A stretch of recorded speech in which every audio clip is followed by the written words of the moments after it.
Днес ви предлагам да участвате в игра. По-точно да отгаднете загадка.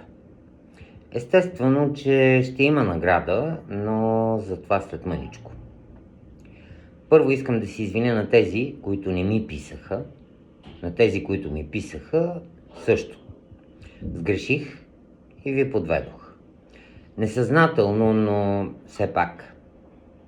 Предишното видео се оплаках, че българските издателства сметнаха книгата ми "Време за възмездие" за политически некоректна и отказаха да я издадат. Естествено, почти всеки, който е изгледал видеото, е решил, че в книгата се говори главно за политика. Поне такива бяха коментарите. Признавам, има такъв елемент, но той не е основата на историята.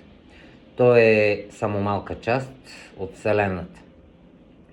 Все пак историята е разказана, книгата е издадена, останалите книги от поредицата чакат издаване. Албумът "Светът няма националност" е факт.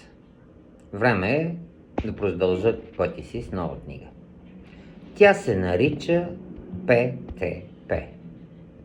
Ето, че стигнахме до играта.